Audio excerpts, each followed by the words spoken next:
Dia tidak bisa melihat Tuhannya dengan mata hatinya, dengan rasanya, dengan rohaninya.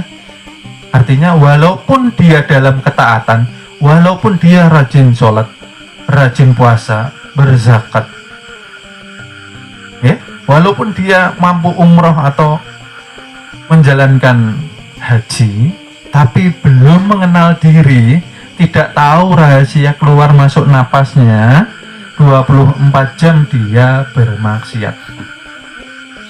Dan dia akan mendapatkan istidrat. Istidrat itu apa? Pemberian Tuhan yang dibalut dengan kemurkaannya. Karena Tuhan mengabulkan itu ada dua jenis. Yang pertama,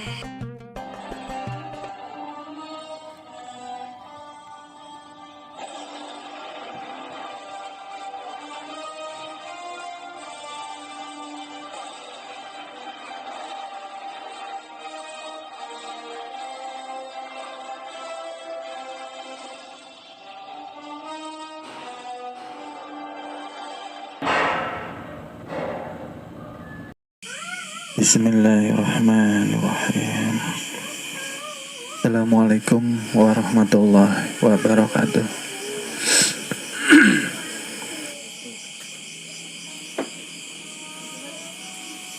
Alhamdulillah, alhamdulillah, alhamdulillah. Kita panjatkan kepada Allah Subhanahu wa Ta'ala yang telah memberikan kesehatan pada hari ini, hingga kita bisa bersama menghadiri pengajian di majelis yang bersama kita cintai.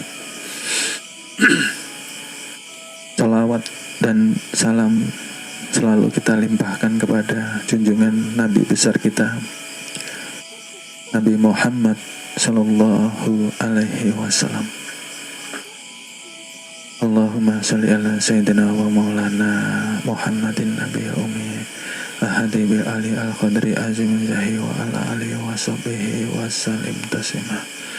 Allahumma salli ala Sayyidina wa maulana Muhammadin Nabiil Ummi ahadi bil ali al qadri azim zahi wa ala alihi wa sahbihi wa sallim taslima. Allahumma salli ala Sayyidina wa maulana Muhammadin Nabiil Ummi ahadi bil ali al qadri azim al zahi wa ala alihi wa sahbihi wa sallim taslima. Sallallahu ala Muhammad nurun ala nurin wa huwa rabbul arsil azim. Sallallahu ala Muhammad nurun ala nurin wa huwa rabbul arsil azim. Sallallahu ala Muhammad nurun ala nurin wa huwa rabbul arsil azim. Mudah-mudahan malam ini membawakan keberkahan, rahmat hidayah kepada kita semua. Amin, amin, ya Rabbal Alamin. Sebelum kita mulai pengajian malam ini, seperti biasa, kami ingin menyampaikan bahwa kita di sini belajar bersama, dan kami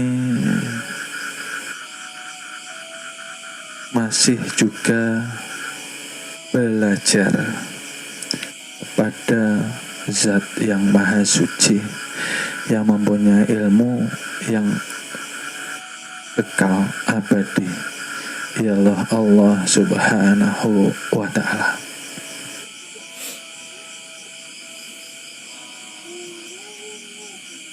Baik, malam ini kajian akan kita fokuskan kepada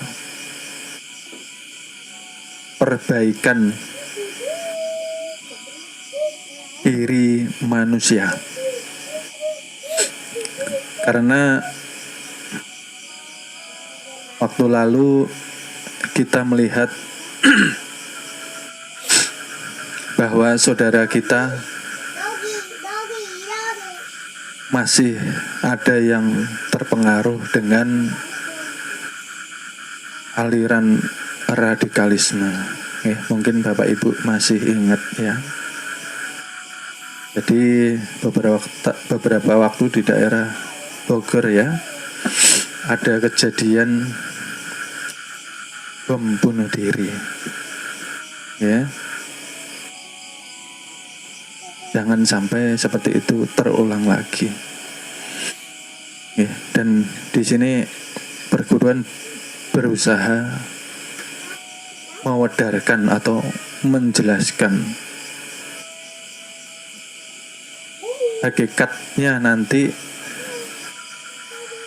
dalam fokus memperbaiki ialah menjalankan jihad binafsi, jihad yang sesungguhnya, bukan memerangi orang lain, bukan memerangi kelompok lain, bukan memerangi demi kepentingan organisasinya. Akhirnya menghalalkan segala cara, akhirnya menghalalkan darah daripada sesama muslimnya. Okay? Itu sungguh berlawanan dengan yang diajarkan junjungan Nabi besar kita, Nabi Muhammad Sallallahu Alaihi Wasallam. Berangkat dari keprihatinan ini, malam ini kita fokuskan kembali di dalam memperbaiki diri melalui jihad binafsi, memerangi nafsu yang masih belum bisa kita kendalikan di dalam diri kita masing-masing, ya. Jadi hakikatnya jihad itu, ya, bukan dengan melukai orang, bukan dengan menghalalkan darahnya saudara kita, ya, yang tidak semazhab, yang tidak sealiran, akhirnya dihalalkan, ya. Ini saya berpesan ke seluruh murid, apalagi di daerah-daerah, hati-hati kalau ada pengajian-pengajian yang berpaham menghalalkan darah saudaranya. Itu artinya paham radikal, ya. Ini berlainan dengan ajaran junjungan Nabi besar kita, Nabi Muhammad Sallallahu Alaihi Wasallam, yang membawa Islam menjadi rahmatan lil alamin. Ya, jadi kalau ada yang mengajarkan di dalam majelisnya seperti itu, fanatisme tolong ditinggalkan, karena akibatnya tidak baik. Biasanya yang mengajarkan paham seperti itu, mereka tidak mengajarkan jamaahnya untuk mengenal dirinya, tidak mengenalkan kepada jamaahnya ke jati dirinya, tidak mengajarkan jamaahnya untuk mendekat kepada Allah Subhanahu wa Ta'ala, ya. Kita bukan ikut-ikutan, ya, tapi kita sebagai sesama muslim ikut prihatin, dan ini harus betul-betul, khususnya murid-murid perguruan, harus dipahami. Paham-paham seperti ini jangan diikuti, karena paham-paham seperti ini menyebarnya di daerah-daerah yang notabene-nya masih banyak umat yang awam dengan aliran seperti ini, ya.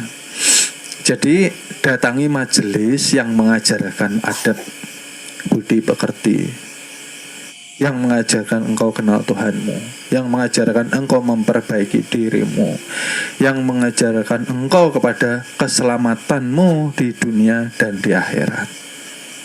Ini pesan pembukaan.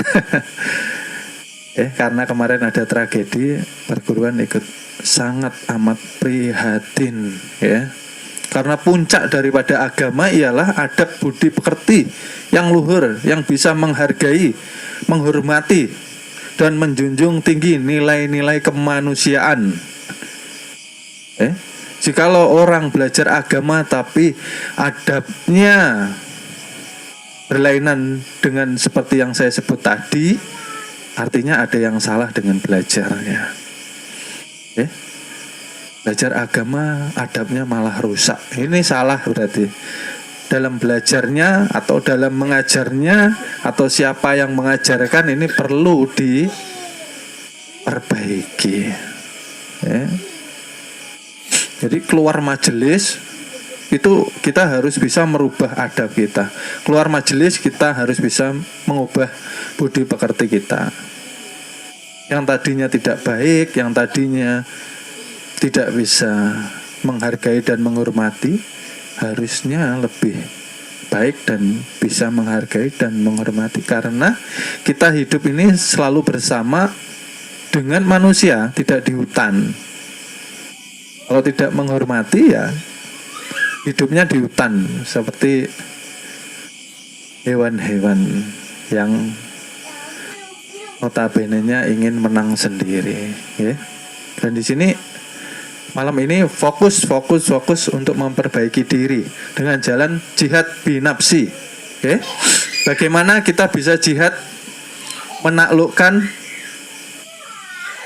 nafsu hewan dan nafsu yang bersifat setan yang ada di dalam diri dengan jalan mengenal jati diri. Itu senjatanya. Karena tanpa mengenal jati diri, kita dikatakan bermaksiat selama 24 jam. Nah, ingat.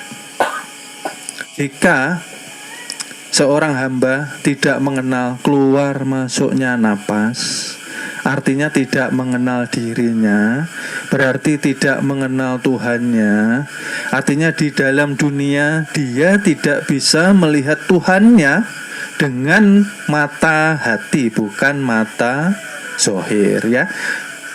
Dia tidak bisa melihat Tuhannya dengan mata hatinya, dengan rasanya, dengan rohaninya.